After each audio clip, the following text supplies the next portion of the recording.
EDSA! Itaas ang kamot sa mga angkol, itaas ang kamot sa mga angkol. Bunalikol, bunalikol, bunalkol, bunalkol. I feel good. Grabe play, mga kapatid. Umpisa pa lang, gabagra na ba?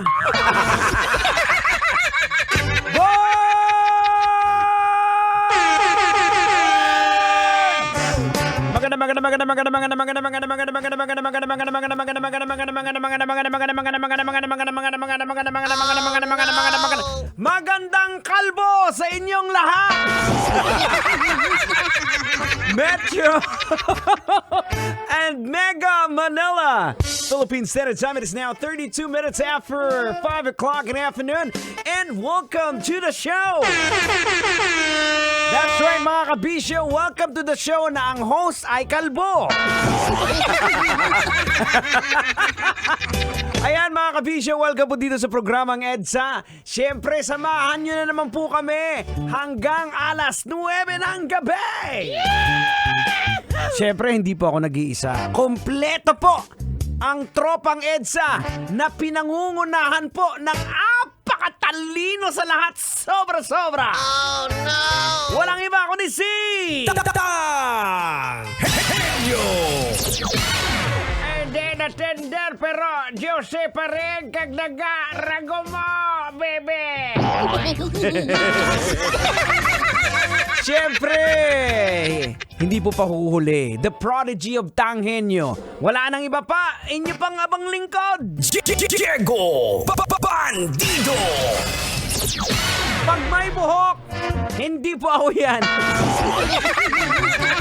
At siyempre, eto na-miss na mga kabisyo natin. Bakit ikaw namimiss? Kami hindi. Kasama na natin ngayon. Kahapon wala kasi may mga bisita po kami kahapon. Dahil may mga kliyente pong nag-station visit dito. At maraming salamat pala sa mga nakadaupang palad po namin. Kahit hindi mang nakadaupang palad kasi hindi naman nakamusta. Kumbaga, nakalapatan ng ngiti. Kahit naman kung sabihin tang na nakalapatang labi. Oo, wala kahapon. Siyempre, ang makulit na cute na apo ni Tanghenyo. Walang iba kundi si Duday! Okay, Duday, say hello to everybody and to everyone. Na-miss ka nila. Okay, go! Say hello! Hi po! Magandang hapon po sa inyo.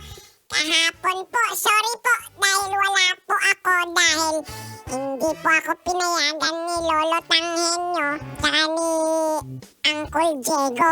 Dapat kahapon nandito ako. Maraming mayayaman kahapon. Dapat sana maraming magbigay sa akin ng donut. Ayan ka na naman sa donut mo, Duday Kasi hindi na dito kahapon kasi hindi pwede yung mga bata. O kaya ikinahon ka mo.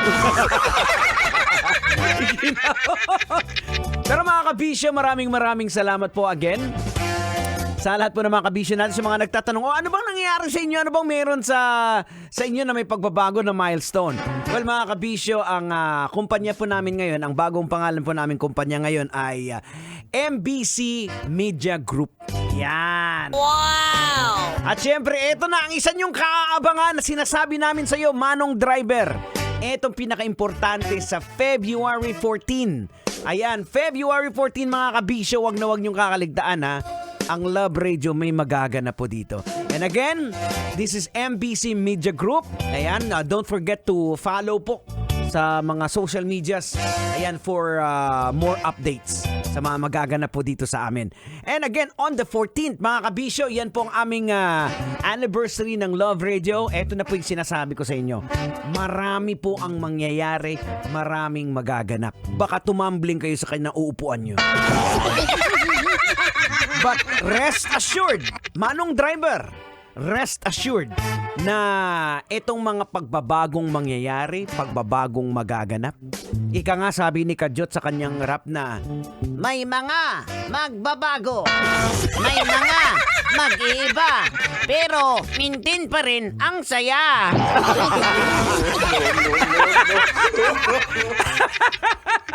Nagulat si Kadyot. Kadyot, idol, parang ako yan ah. Ayan, so basta may magbabago, may nag-iiba, pero maintain pa rin ang saya. This is to level up yung excitement, level up yung mga bagay-bagay na magaganap. So antabayanan niyo po yan mga kabisyo. For the meantime, syempre, samahan niyo po ako straight up until 9 o'clock in the evening. This is Metro Manila's number 1! 90.7 Love Radio. Rock-rockan time na!